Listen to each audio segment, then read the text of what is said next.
Panginoon. Whoa, the King broke chains of me. Your love has set me free. Now all I can do is dance. Whoa, the walls came crashing down with one word from your mouth. Now all I can do is dance. We are redeemed, set free, forgiven. We are the chosen, we are the living. We are redeemed, set free, forgiven. So if you love Him, sing, sing. Oh, praise you, Lord, praise you, Lord, for you are good, you are good. Forever we will dance and sing, for you are good, you are good.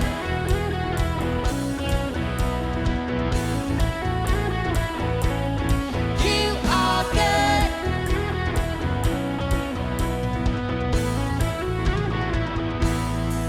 Whoa, your love has rescued me. I live in victory. Now all I can do is dance. We are redeemed. We are redeemed, set free, forgiven. We are the chosen. We are the living. We are redeemed, set free, forgiven. So if you love it, sing, sing. Oh, praise you, Lord. I'll praise you, Lord. For you are good. You are good. Forever we will dance and sing. For you are good. You are good. Praise you, Lord. I'll praise you, Lord. For you are good. You are good. Forever we will dance and sing. For you are good. You are good.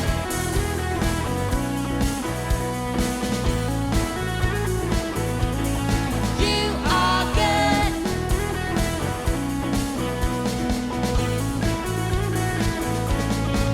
Whom the sun sets free is free indeed. Whom the sun sets free has liberty. Your love has taken chains of me.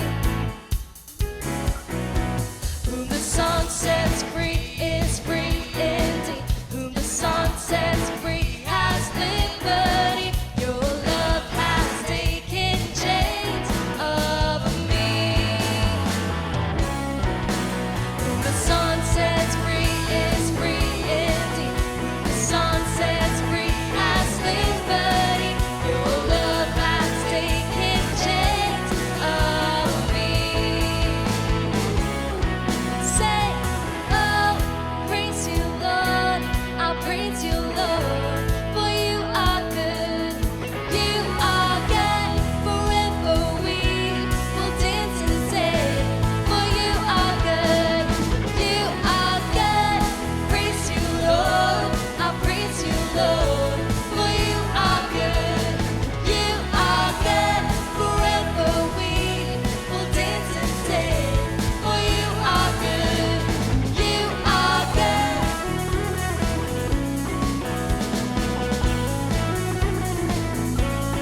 You are good.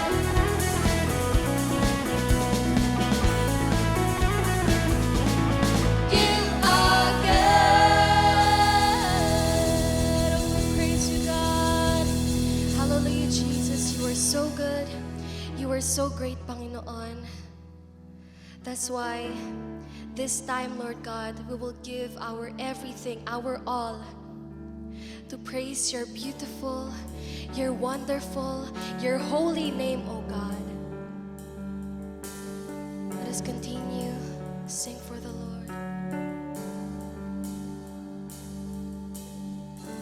You are the Word at the beginning, one with God the Lord Most High. Your hidden glory in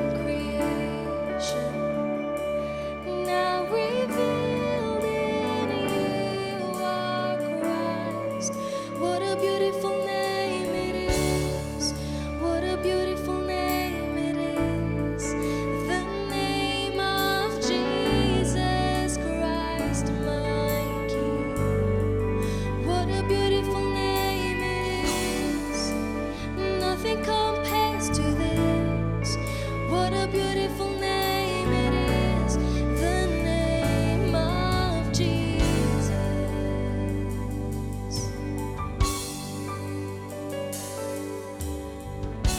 You didn't want heaven without us, so Jesus, you brought heaven down. My sin was great, your love was greater. What could separate us now? What a wonderful name it is.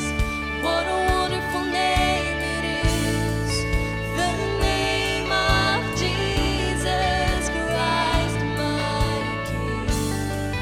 What a wonderful name it is.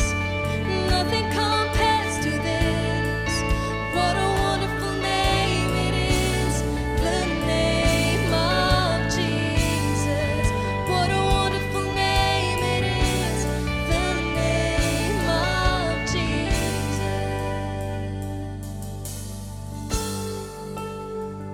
Oh, we worship you,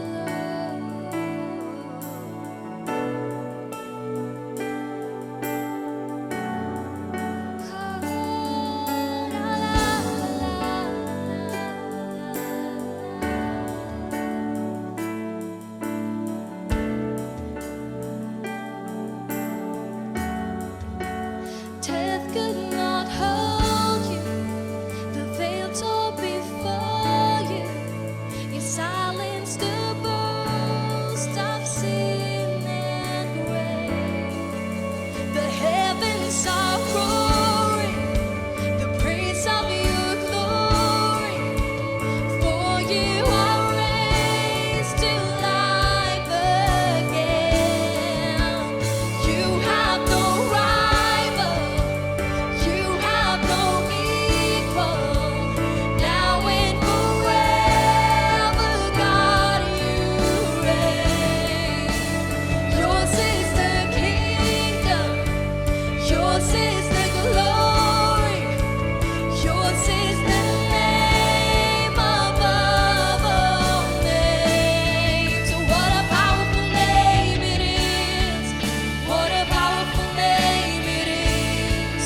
The name of Jesus Christ, my King. What a powerful name it is. Nothing can stand against. What a powerful name it is. The name of Jesus. You have no rival. You have no equal. Now and forever, God, you reign. Yours is the kingdom. Yours is the glory. Yours is the name above all names. What a powerful name it is. What a powerful name it is. The name of Jesus Christ, my King. What a powerful name it is. Nothing can stand against. What a powerful name it is. The name of Jesus. What a powerful name it is. The name of Jesus. What a powerful name it is. The name of Jesus. Bigay po natin ang ating pinakamataas at pinakamalakas sa mapurit palakpak sa ating Panginoon. Oh, we praise you, God. Tayo po ay manalangin. Mapagpala namin Diyos, tunay nga na napakabuti mo sa bawat isa sa amin. Na kami po ngayon ay nagdaraos ng aming pong papuri, pagsamba sa iyo, dahil sa iyong kabutihan at pagpapala.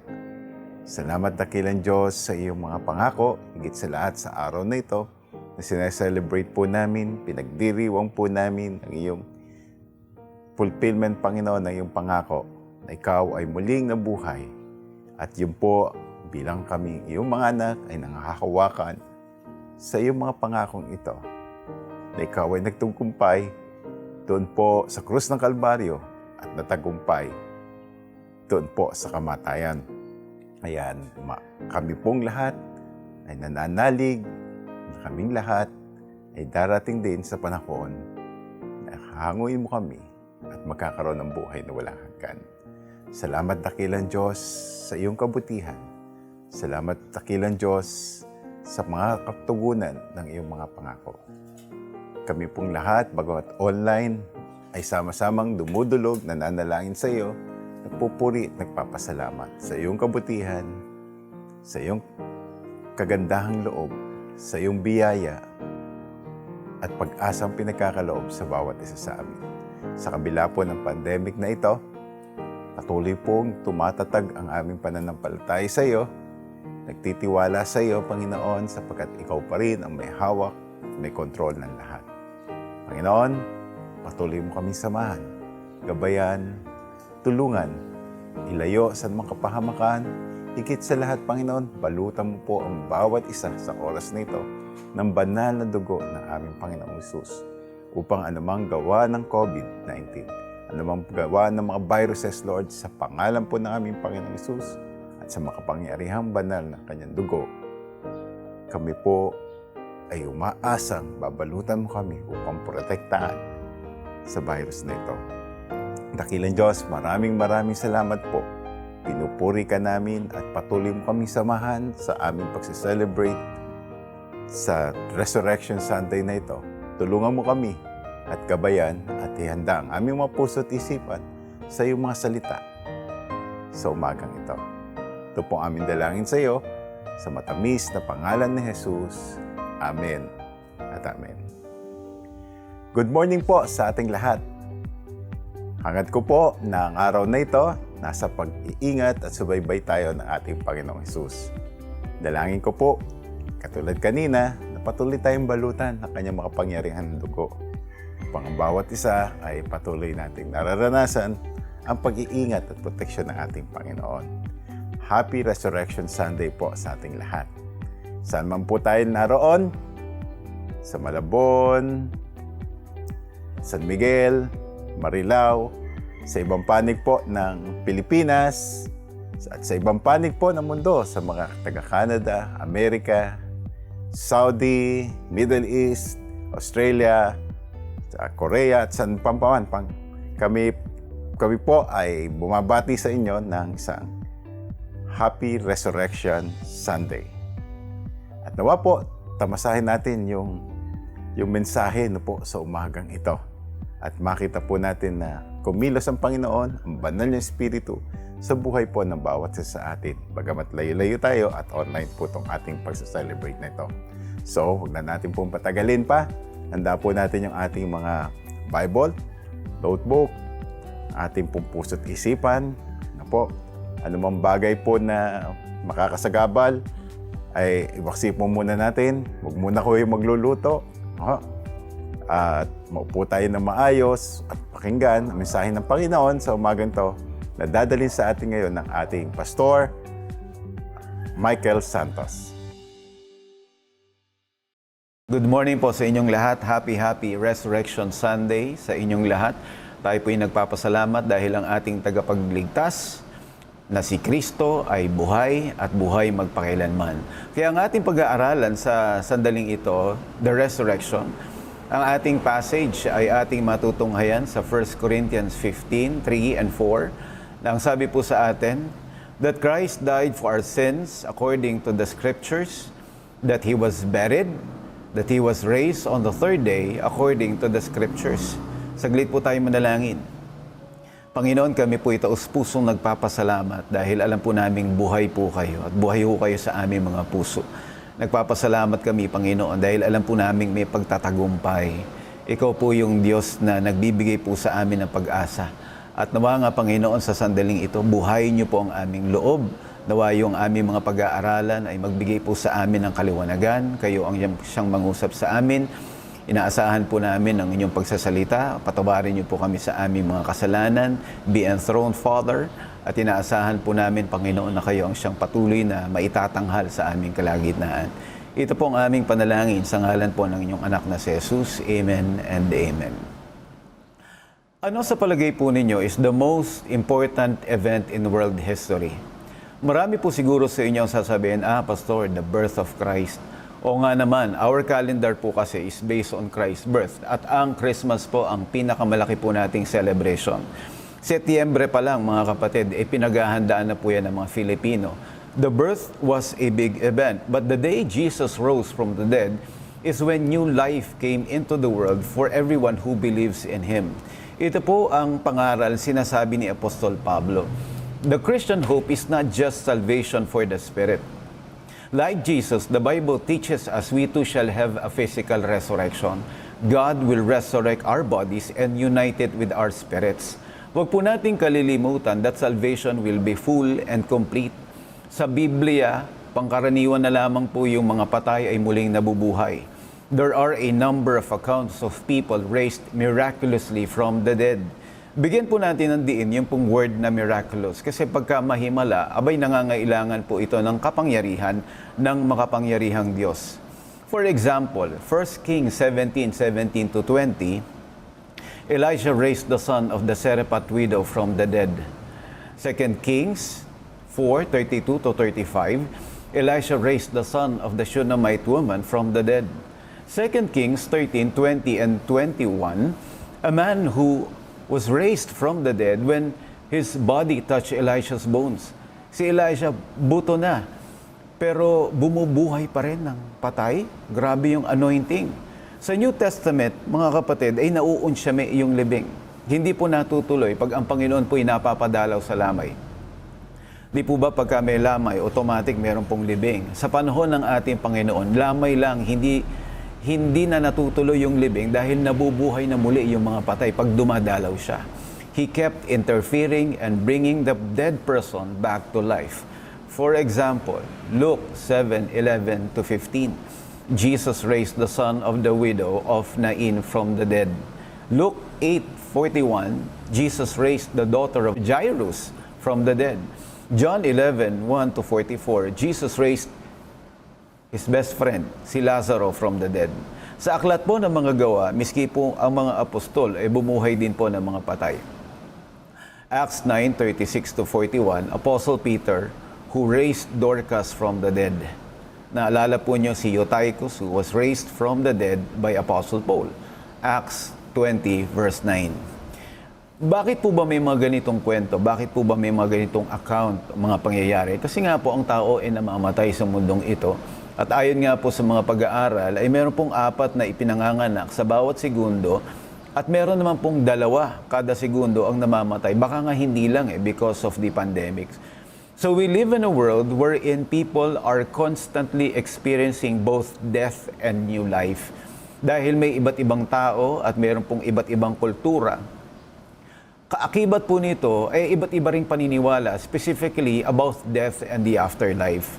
Ang 1 Corinthians po ay isinulat, particular yung pong 15, para sa church in Corinth na mga Griegong mananampalataya na kung saan may impluensya po at background ng kultura at filosofiya ng mga Greeks tungkol po sa kamatayan at muling pagkabuhay. Ibang-iba yung pong itinuturo ng Kristyanismo. Kaya gayon na lamang po yung frustrations nitong si Paul nang marinig niyang may ilang tao sa Corinthian church mismo yung nagsasabing there was no such a thing as resurrection, na walang pagkabuhay. Nasa loob na ng church at tangay na rin ng mga mananampalataya yung filosofiya at kultura ng mga Griego. Parang ganito lang yan mga kapatid para lubos po nating maintindihan. In his book, Fan the Flame by J. Stowell, naikwento po niya nang siya po'y nasa West Africa, sa Timbuktu to be exact. He met some missionaries and they were telling him na sa kultura ng mga African, mas mataba at mas malalaki yung mga babae para sa kanila mas magaganda. In fact, a young missionary who had a small and slim wife, sabi nga ng mga locals sa kanyang, Mister, naku, pangit naman yung misis mo. Kasi nagre-reflect daw yon sa kanyang pagiging masamang asawa. Kaya daw pumayat dahil hindi po nakakapag-provide ng sapat para kay misis. A proverb in that part of Africa says that if your wife is on camel, kung asawa mo nakasakay sa kamelyo, and the camel cannot stand, hindi makatayo, your wife is truly beautiful. Ganon din naman, iba't ibang kultura, iba't ibang paniniwala sa iba't ibang mga bagay. Now, when Paul went to Corinth, sa Greece, natuklasan niya that they had some very different ideas regarding life and death. Iba sa Christian faith. Para sa kanila, mahalaga ang espiritu, mahalaga ang kaluluwa, pero ang katawan ay hindi. Nagsisilbing bilangguan ng katawan at sa kamatayan nakakalaya ang kaluluwa. Katunayan, Nazarene, sa people, hindi po sila naniniwala sa resurrection of the dead. Pag patay ka na talaga, wala ka ng chance na mabuhay pa. Nang nangaral po si Apostol Pablo tungkol sa resurrection sa Athens, some people actually laugh at this doctrine. Acts 17:32, ayon po sa Contemporary English Version. As soon as the people heard Paul say that a man had been raised from death, some of them started laughing. Baka nga pagtawanan lang din po tayo ng mga tao doon sa Timbuktu sa Africa. Kung igigiit natin, kung i-insist natin, hindi, ang maganda talaga yung mga slim, yung mga sexy. Kasi nga, iba yung kanilang paniniwala at definition when it comes to kagandahan or sa beauty. Ganon ang nangyari kay Paul. Pinagtawanan at ininsulto ng mangaral siya tungkol sa muling pagkabuhay. Kaya sumulat po ngayon si Apostol Pablo upang ituro sa mga taga-Korinto ang mahalagang katotohanan tungkol po sa kamatayan ng mga Christians, ang muling pagkabuhay at kung paanong muling nabuhay si Kristo physically, ganon din ang mangyayari sa mga mananampalataya. At sa 1 Corinthians 15, Paul gives us 3 proof of resurrection. Paul gives us 3 proof of resurrection. First, prove by the message of the gospel. Prove by the message of the gospel. 1 Corinthians 15:1, now brothers and sisters, I want to remind you of the gospel I preached to you, which you received and on which you have taken your stand.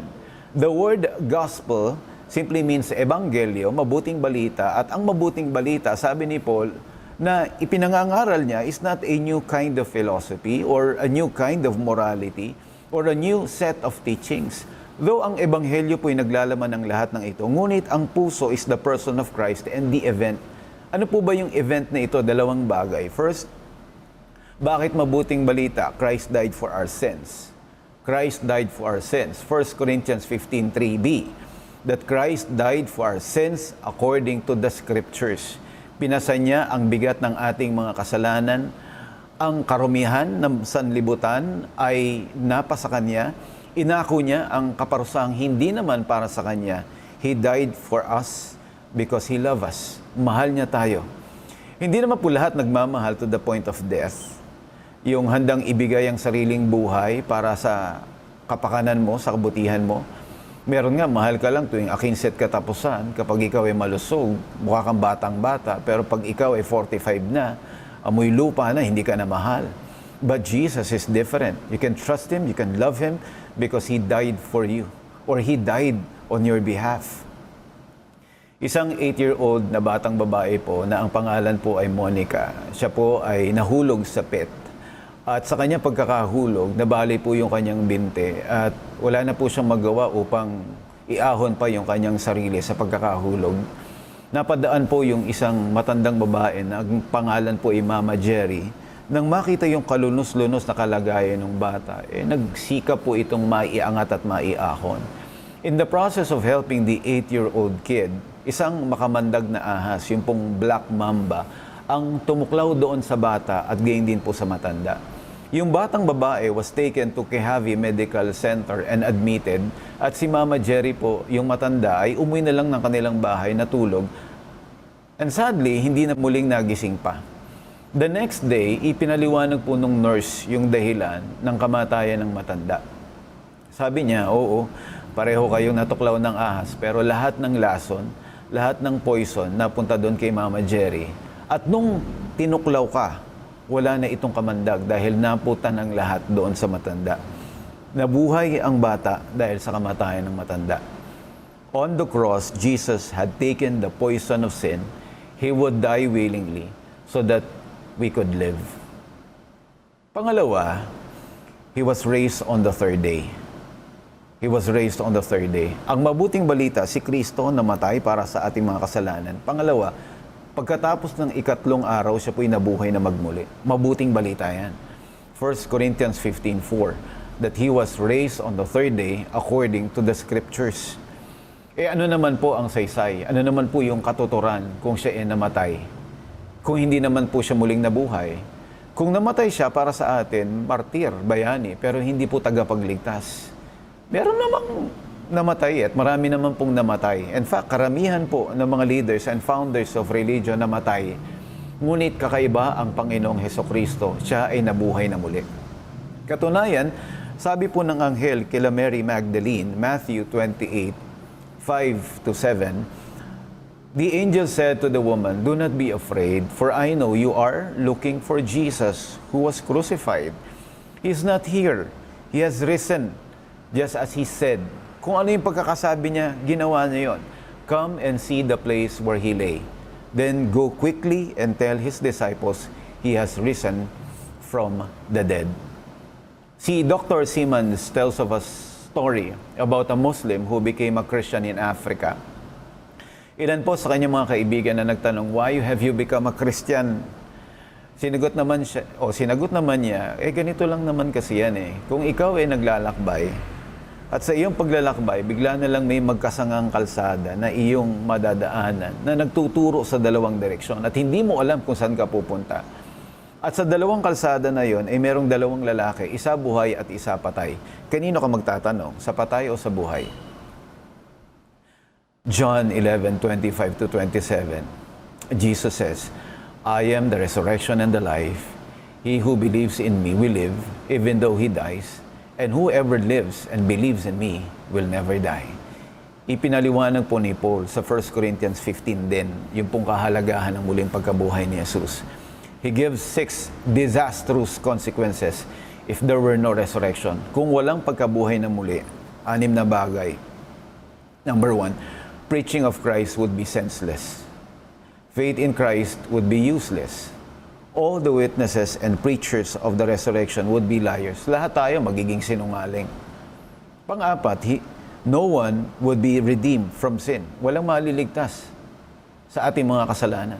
Miski nga yung mga mabubuting gawa natin ay hindi sapat para tayo po ay mag-earn ng buhay na walang hanggan. All former believers would have perished. And then finally, Christians would be the most pitiable people on the earth. Tayo daw po yung pinakakawawa sa lahat.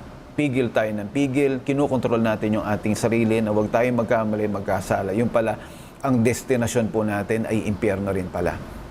But, sabi ho ni Paul sa 1 Corinthians 15:20, in fact, Christ has been raised from the dead, the first fruits of those who have been fallen asleep. The resurrection of Jesus Christ is essential to the Christian faith. The one who physically died on the Roman cross, who buried physically in the grave, and who in 3 days later physically rose from the grave. Yan ang ating tagapagligtas. Yan si Kristo. Kaya wala na ho yung Kristo doon sa cross kasi nga matagal na po siyang nabubuhay 2,000 years ago. Ito po yung mensahe ng mabuting balita. The Christian faith is reliable, it is authentic, it is true because Jesus Christ conquered death, and because He lives, we shall live also. Sabi ni Paul, where, O death, is thy sting? Pangalawa, prove by His testimony. Prove by His testimony. 1 Corinthians 15:5-9, and that He appeared to Cephas, and then to the 12. After that, He appeared to more than 500 of the brothers and sisters at the same time, most of whom are still living, though some have fallen asleep. Namatay na. Then He appeared to James, then to all the apostles, and last of all, He appeared to me also, as to one abnormally born. For I am the least of the apostles, and do not even deserve to be called an apostle, because I persecuted the church of God. Sa mga talatang ito, binanggit po ni Apostol Pablo kung kani-kanino nagpakita si Jesus. At sa kanyang testimony, sabi niya gano'n, maging yung kanyang personal na karanasan, sabi niya gano'n, napatunayan niya na si Kristo talagang muling nabuhay. Na naging dahilan at naging daan ng kanyang pagbabago, ng kanyang transformation, ng kanyang conversion. Sabi nga, dead men don't change lives. May mga records sa New Testament ng 17 post-resurrection and appearances of Christ. May ebidensya, meron po mga eyewitnesses to individuals, to groups of people, even in a large crowd of over 500. Lalo na nga kay Paul, before, di ba, Saul of Tarsus. Naalala niyo po yung kanyang kwento ng simulang ipangaral ng mga Kristiyano na buhay si Kristo. Naging number 1 agenda ni Saul, wasakin, hindi lamang po yung mensahe, pati yung mga tagasunod ni Kristo. Then isang araw, habang tinutugis niya ang mga mananampalataya, ang mga follower ni Christ, he had an encounter with the resurrected Christ doon sa Damascus, Syria. An encounter that turned his life around. And Saul, the persecutor, became Paul, the preacher, proved by his testimony. Hanggang ngayon naman, mga kapatid, po ba, makakarinig rin po tayo ng mga tao na kanilang mga patotoo kung paanong binago ng Panginoon ang kanilang buhay. Patunay na buhay ang ating tagapagligtas at nagbabago ng buhay. May isang lalaki sa Egypt, the guy works in a bank. Pero yun po ninyo, sa inis niya, because his wife became a Christian, naging mananampalataya, he wanted to kill his wife and his children before killing himself. Sabi niya, I need to have the right motive in killing her. Kaya ang gagawin ko, kanya, I will accuse her of stealing my precious key. Pero ang totoo, umalis siya. Pumunta siya sa footbridge. Doon sa may Nile River, itinapon niya yung kanyang susi. Para may dahilan siya na patayin ang kanyang asawa. Tapos, siya ay nagpakalasing. Ngayon, ito namang asawa, surprisingly, went to the market, bumili ng isda. Pagbili ng isda, nilinis niya doon sa bahay. Pagbukas niya mismo doon sa binili niyang isda, yung susi na kanyang asawa, nandun sa loob. Sabi niya, bakit nandito yung susi? So, nilinis niya, nilagay niya yung susi sa key holder. Dumating si mister, lasing na lasing, gabi, hoy! Saan ang susi ko? Galit na galit. Ang sabi ng babae, nagising siya dahil sa lakas ng boses na kanyang mister. Sabi niya, ito maniwala kayo, yung lalaki, lasing na lasing, no? Nawala yung pagkalasing, tinanggap si Jesus bilang kanyang sariling Panginoon at sariling tagapagligtas. Acts 2:32, all of us can tell you that God has raised Jesus to life. Prove by His testimony.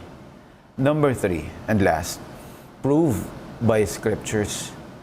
1 Corinthians 15:3b and 4, that Christ died for our sins according to the Scriptures, that He was buried, that He was raised on the third day according to the Scriptures. Job 19:25-27, I know that my Redeemer lives, and that in the end He will stand on the earth. And after my skin has been destroyed, yet in my flesh I will see God. I myself will see Him with my own eyes, I and not another. How my heart yearns within me. Dagdag pa po ng Isaiah 26 verse 19. But your dead will live, Lord. Their bodies will rise. Let those who dwell in the dust wake up and shout for joy. Your dew is like the dew of the morning. The earth will give birth to her dead. Daniel 12:2, many of those whose bodies lie dead and buried will rise up, some to everlasting life, and some to shame and everlasting disgrace. Ang muling pagkabuhay ay pangako ng nabuhay na muli na si Kristo na ating tagapagligtas. Yan ay ating mapangahawakan dahil ito'y galing mismo sa kanyang mga salita, sa kanyang bibig. Nagsisilbing kaaliwan sa atin kung tayo po'y nangungulila sa isang minamahal na lumisan at nagsisilbing pag-asa para sa ating lahat na ngayon ay buhay pa. Nang bata pa si Dwight L. Moody, siya po ay naatasang magbigay ng sermon sa funeral service. Kaya naghanap po siya sa book of Matthew, Mark, Luke, and John. Sinikap niyang makakita ng funeral sermon ni Christ. Ngunit sa kanya pong paghahanap ay nawalan po ito ng saysay. Dahil bawat lamay, bawat burol na puntahan ni Jesus, pagka narinig yung kanyang tinig, ang patay po ay muling nabubuhay. John 14:6, sumagot si Jesus, I am the way, the truth, and the life. John 11:25, I am the resurrection and the life. John 6:35, Jesus declared, I am the bread of life. Sa lapida po ni Benjamin Franklin ay nakasulat ang mga ganitong kataga na siya mismo ang sumulat. Lies here, food for worms, but the work shall not be wholly lost, for it will, as he believe, appear once more in the new and more perfect edition, connected and amended by the author. Tandaan po natin, the death of death is in the death of Christ. Ang kamatayan ng kamatayan ay nasa kamatayan ni Kristo. Maraming kinakatakutan ng tao sa ngayon at isa na po rito ang kamatayan. Kung natatakot tayong mamatay, hindi na tayo mawawala ng takot dahil alam natin na lahat naman nakadestinong mamatay. Kung natatakot tayo sa kamatayan, madadaya tayo buong buhay. Wala na po tayong gagawin kung hindi matakot ng matakot because any day, any moment, pwedeng dumating yon. Ngunit ito yung isang bagay na napagtagumpayan na ng ating Panginoong Jesus. The last enemy that Christ defeated, destroyed, abolished, conquered is death. 1 Corinthians 15:26. Kamatayan ang isa sa pinaka-kinatatakutan ng tao. Samantalang ito ang kaisa-isang daan para tayo po'y makapasok sa kabilang buhay na kung saan naghihintay sa atin ng Panginoon at pagkakalooban tayo ng maluwalhating katawan. Oras na tayo po'y tinawag na ng Panginoon. Magkikita-kita tayong lahat. Lahat po ng mga anak ng Diyos na nauna na sa atin at tayo man ay makakasama ng Panginoon. Kaya kung tayo po ay may mga mahal sa buhay na maalam na at alam nating tinanggap na si Jesus, Panginoon at tagapagligtas, nalulungkot tayo pero hindi dapat sobra. Dahil may muling pagkabuhay at alam nating magkikita-kita rin tayo. Napakalaking comfort, kaaliwan mga kapatid, yung tayo po'y nasa Panginoon. Nagbibigay sa atin ito ng pag-asa, ng assurance that everything will be okay. Kaya napakaganda ng ating pong pamilya, binabahaginan din po natin ang salita ng kaligtasan. Dahil kailangan nilang tanggapin ang Panginoon upang may magbayad sa kanilang mga kasalanan at sila man din ay maligtas. Ang kamatayan po ay pansamantala lang na paghiwa-hiwalay, subalit mayroong pagkikita-kita sa paanan ng ating Panginoong Hesukristo. Take your loved ones to Jesus, and when we are with the Lord, He will wipe away every tear. We have a living hope because we have a living Savior. For Christians, Easter is a reminder that death is not an end, but it is only the beginning of eternity and everlasting joy. Saglit po tayong manalangin. Kami nagpapasalamat sa inyo, dakilang Diyos, dahil alam po namin may pagtatagumpay. Dahil ikaw ay nagtagumpay na, lalong-lalo na sa kamatayan. Maraming salamat sa pag-asang dulot na ito. Inaasahan po namin na kayo ang siyang patuloy na magpapakahayag sa aming pong buhay. Sa amin dapat nakikita yung liwanag ng buhay dahil alam po namin merong tagapagligtas na nasa aming mga puso na. Inaasahan po namin na kami po ay gagawa ng paraan, magsisikap upang ang kaligtasan ay maibahagi din naman namin sa iba. Lalo pat hindi po nawawala ng katuturan ang aming pananampalataya dahil kami sumasampalataya sa isang Kristong buhay. Ito pong aming dalangin sa inyo, sa pangalan po ng inyong anak na si Jesus. Amen and amen. Good morning po sa inyong lahat. Panginoon, sa pagtatapos po ng aming pong pananambahan sa oras pong ito, patuloy niyo nawang ipatanggap sa bawat isa po sa amin ang iyong pagpapalang basbas. Sa magitan po, Panginoon, ang pagtataas ng kamay ng inyong likod sa pangalan banal po lamang ng aming mga anak sa Kristo Jesus. Ngayon, tanggapin natin lahat ang walang pag-ibig ng Diyos amang nasa langit, ang biyayang pagliligtas ng kanyang bugtong na anak na si Jesus, pakikipisan, kaaliwan ng kanyang banal Espiritu sa atin lahat, mula ngayon at magpakailanman. Amen.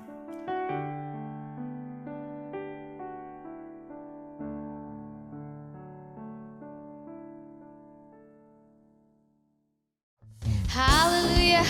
We praise you, Lord! Tunay nga, Panginoon, na nagpapasalamat kami sa inyong mercy, Panginoon, sa aming mga buhay. We glorify your name. I was lost with a broken heart. You picked me up, now I'm set apart. From the ash I am born again, forever safe in the Savior's hands. You can say, I'll follow you, Lord, for all my days. I'll fix my eyes, following your ways. Forever free in an ending grace. 'Cause you are my freedom. We'll lift you higher, we'll lift you higher. Your love, your love, your love never ending. Oh, oh, oh. You are alive in us. Nothing can take your place. You are all we need. Your love has set us free. Whoa, whoa. Jesus, praise you, Lord.